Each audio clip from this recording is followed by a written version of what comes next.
उनके जाने के बाद देवी सीता, लक्ष्मण, भरत और शत्रुघ्न आश्चर्य से उनकी ओर देखने लगे कि किस प्रकार श्रीराम केवल एक प्रहर ऐसी दुर्लभ चीजों को प्राप्त कर पाएंगे।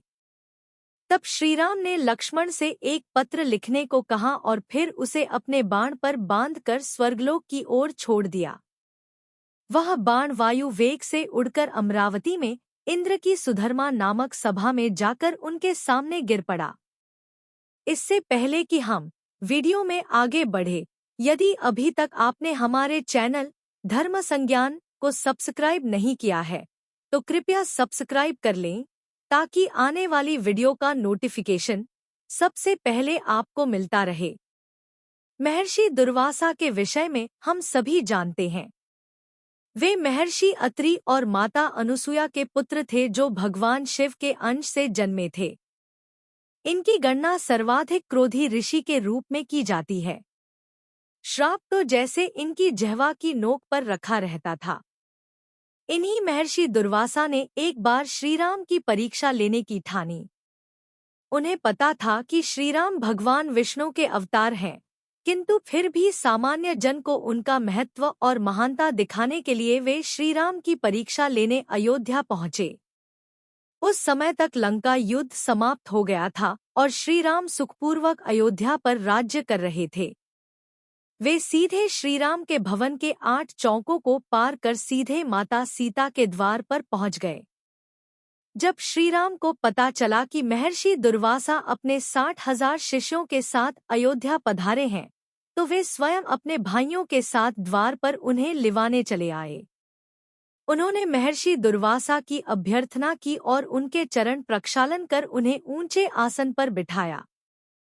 फिर उन्हें अर्घ्यपान देने के बाद उन्होंने कहा, हे महर्षि, आप अपने तेजस्वी शिष्यों के साथ अयोध्या पधारे, ये हमारे लिए बहुत सम्मान की बात है। मुझे वनवास समय में अपनी पत्नी और भाई के साथ आपके माता पिता महर्षि अत्रि और माता अनुसुया के दर्शन करने का सौभाग्य प्राप्त हुआ था। आज आपके भी दर्शन प्राप्त कर मैं अपने आप को धन्य मान रहा हूँ। कृपया कहें कि मेरे लिए क्या आज्ञा है। तब महर्षि दुर्वासा ने कहा, हे कौशल्यानंदन राम, मुझे भी तुम्हारे दर्शन कर बड़ा हर्ष हो रहा है। मैं पिछले 100 वर्षों से उपवास पर था और आज ही मेरा उपवास पूर्ण हुआ है। इसी कारण भोजन करने की इच्छा से मैं अपने शिष्यों सहित तुम्हारे द्वार पर आया हूँ। तब श्रीराम ने प्रसन्नता से कहा, हे भगवन, मेरे लिए इससे प्रसन्नता की और क्या बात होगी कि आपको भोजन कराने के सौभाग्य मुझे प्राप्त होगा। तब महर्षि दुर्वासा ने आगे कहा, हे राम, किंतु मेरा संकल्प है कि तुम मुझे ऐसा भोजन कराओ जो जल, धेनु या अग्नि की सहायता से ना पका हो।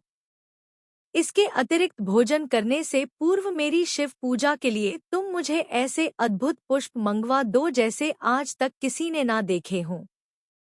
इस सब के लिए मैं तुम्हें केवल एक प्रहर का समय देता हूँ। अगर ये तुमसे ना हो सके तो मुझे स्पष्ट कह दो ताकि मैं यहाँ से चला जाऊँ। तब महर्षि की इस बात को सुनकर श्रीराम ने मुस्कुराते हुए नम्रता से कहा, भगवान, मुझे आपकी यह सब आज्ञा स्वीकार है। ये सुनकर महर्षि दुर्वासा प्रसन्न होकर बोले, ठीक है, मैं अपने शिष्यों के साथ सरयू में स्नान करके आता हूँ। तब तक हमारे लिए सभी सामग्रियों की व्यवस्था कर दो। ये कहकर महर्षि दुर्वासा अपने शिष्यों के साथ स्नान करने को चले गए। उनके जाने के बाद देवी सीता, लक्ष्मण, भरत और शत्रुघ्न आश्चर्य से उनकी ओर देखने लगे कि किस प्रकार श्रीराम केवल एक प्रहर ऐसी दुर्लभ चीजों को प्राप्त कर पाएंगे। तब श्रीराम ने लक्ष्मण से एक पत्र लिखने को कहा और फिर उसे अपने बाण पर बांधकर स्वर्गलोक की ओर छोड़ दिया।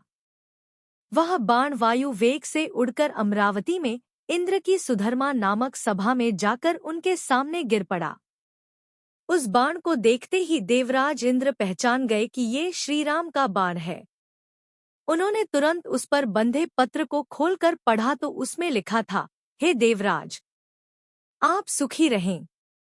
मैं सदैव आपका स्मरण करता हूँ, किंतु आज आपकी एक सहायता के लिए आपको पत्र लिख रहा हूँ। अयोध्या में इस समय महर्षि दुर्वासा अपने 60,000 शिष्यों के साथ उपस्थित हैं और वो ऐसा भोजन चाहते हैं जो गौ, जल अथवा अग्नि के द्वारा सिद्ध न किया हो। साथ ही उन्होंने शिव पूजन के लिए ऐसे पुष्प मांगे हैं जिन्हें कि अब तक मनुष्यों ने न देखा हो। अतः आप अतिशीघ्र कल्पवृक्ष और पारिजात, जो क्षीर सागर से निकले हैं, मेरे पास भेज दें।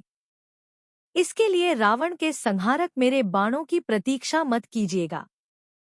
वो पत्र मिलते ही इंद्रदेव उठे और कल्पवृक्ष तथा पारिजात को साथ ले देवताओं सहित विमान में बैठकर अयोध्या में आ पहुंचे।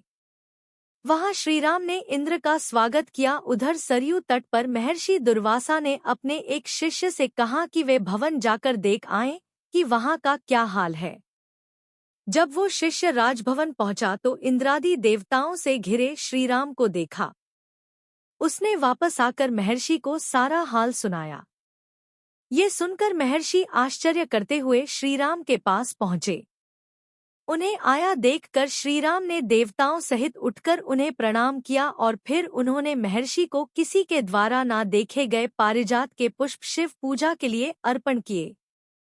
महर्षि दुर्वासा ने प्रसन्नतापूर्वक उन अद्भुत पुष्पों द्वारा श्रीराम और देवताओं सहित भगवान महाकाल की पूजा की।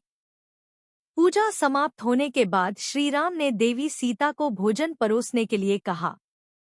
तब सीता ने कल्पवृक्ष के नीचे असंख्य पत्रों को रखवा कर प्रार्थना की, हे कल्पवृक्ष, आप सभी मनोकामनाओं को पूर्ण करने वाले हैं। कृपया महर्षि दुर्वासा और उनके सभी शिष्यों को संतुष्ट करें। देवी सीता के ऐसा कहते ही वो सारे पात्र कल्पवृक्ष द्वारा ऐसे व्यंजनों से भर गए जो अग्नि, दूध अथवा जल से नहीं बने थे। ये देखकर महर्षि दुर्वासा ने श्रीराम की भूरी भूरी प्रशंसा की और आकंठ भोजन कर वहां से प्रस्थान किया। जय श्री राम। यदि आपको यह वीडियो पसंद आई हो तो कृपया कमेंट करें, लाइक करें और साथ ही वीडियो को आगे शेयर भी करें।